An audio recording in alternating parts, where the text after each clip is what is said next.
La línia en valencià suposa la recuperació del nostre poble. És l'oportunitat que teníem ara fa 23 anys per a poder restaurar una legalitat que va estar conculcada pel franquisme, per la nit negra del franquisme, que no feia només que avalar un decret de nova planta d'ara fa 305 anys pel qual se'ns detraïen els nostres drets, entre altres el dret a poder parlar, a poder expressar-nos, a poder viure en valencià. Un poble amb dues llengües és un poble bilingüe i a un pas del plurilingüisme i per tant és molt recomanable. Aquells països que dissortadament només que tenen que una llengua dominant, una llengua parlada per molta gent, són pobles que fan d'alguna manera una depredació lingüística a la resta de pobles i que no entenen de l'existència de la gran quantitat de llengües, de la gran quantitat de cultures que hi ha a qualsevol part del món. Pensen que en la seva única llengua són capaços de poder comunicar-se i això no és veritat.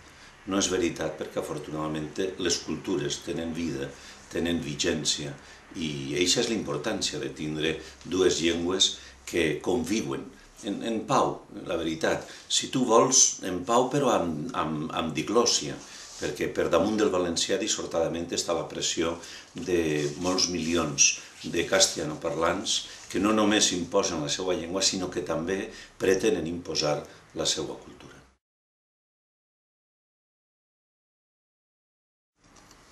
És axial tindre mitjans de comunicació en valencià. És necessari. Les llengües que no es parlen no es viuen. Les llengües que només es viuen i no tenen la representació social, la representació informativa del que succeeix, no passa res. Tenim claríssims exemples en Canal 9, on no existeix el país. El país que dibuixa Canal 9 al País Valencià és un país inexistent, és un país folcloritzat, és un país de pandereta, és un país de broma, és un país de festa i no existeix un altre país.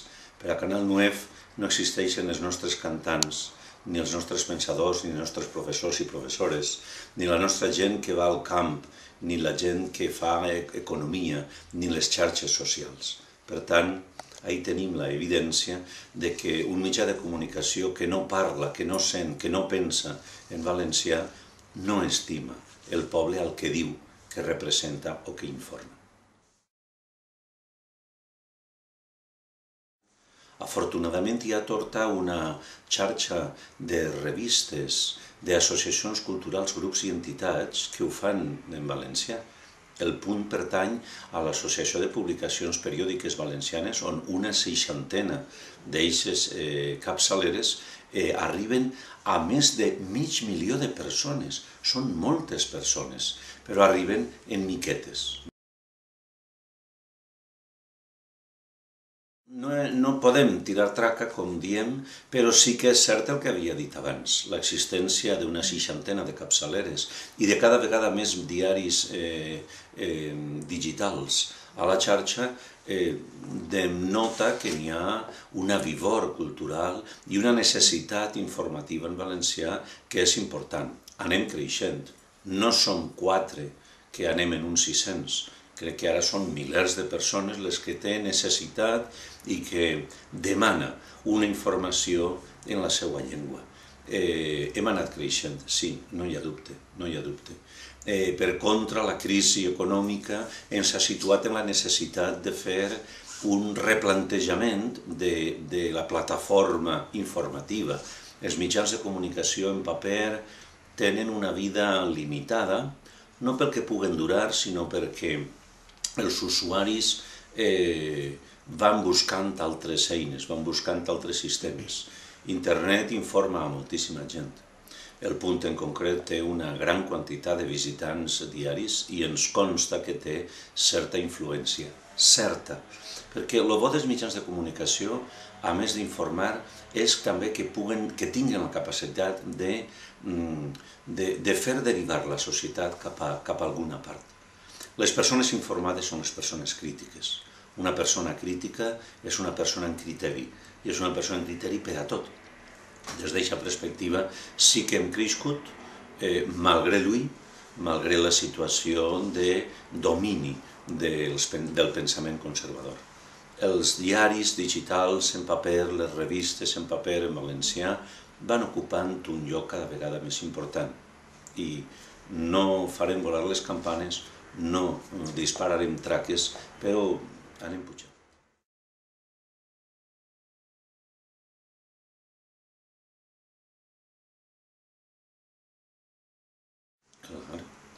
I de que els majors d'abans vulguin informar-se en valencià i de que els polítics actuals i els veniders parlen valencià i que es faça un ús social del valencià i que es retol en valencià, que es venda en valencià, que es visca en valencià. Clar, els xiquets d'ara seran els valencians del futur. El dia en què tinguem una presidenta de la Generalitat que hagi estat educada en la línia en valencià, este país serà normal.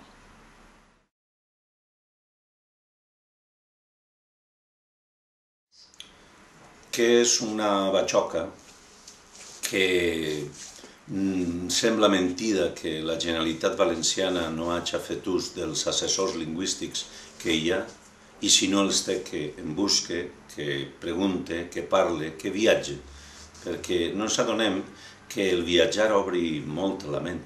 Els nostres polítics, quan viatgen en cotxe oficial, no baixen d'ell i no saben el que passa en el carrer. El que passa en el carrer no ací, sinó el que passa en el carrer a Suïssa, a Bèlgica, a Holanda, a Dinamarca, a Noruega, als països on hi ha 2 o més llengües. I per tant apliquen un decret de plurilingüisme fora de qualsevol realitat. Tal com es pretén aplicar el decret, tal com el pretenia aplicar el conseller forense d'Educació, era una barbaritat. Esperem que el nou conseller tingui un poc més de seny i que s'aplique. Nosaltres volem ser plurilingües, ja ho som. A la Marina Baixa, a la Marina Alta, al Baix Vinalopó, a l'Alacantí, hi ha escoles que plantegen molt bé el plurilingüisme, que li ho pregunten a Escola Valenciana. Com estan fent-ho aquestes escoles? És la manera més correcta i més clara de poder aplicar. És a dir, primer eduquem en valencià, després entrem la llengua germana, que és el castellà, i a partir d'ahir i a certes edats entraran les altres. Quan més prompte millor? No. En el moment en què el cervell de les persones estigui capacitat i disposat per a poder entendre que cadira és silla o que és xes, perquè si no estem fent del pa una coca.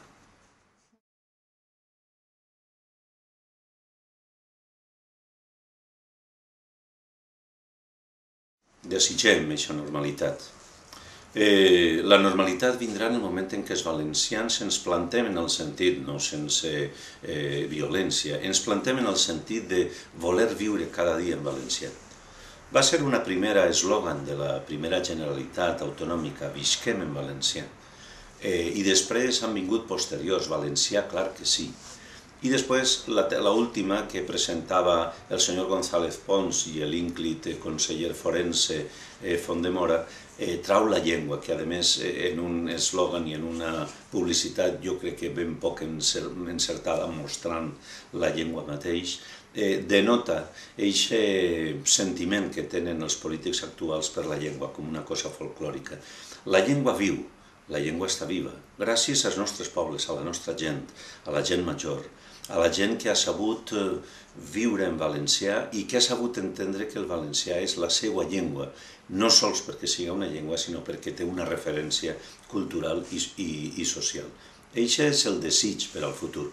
El desig és un autèntic bilingüisme, és a dir, en les mateixes condicions.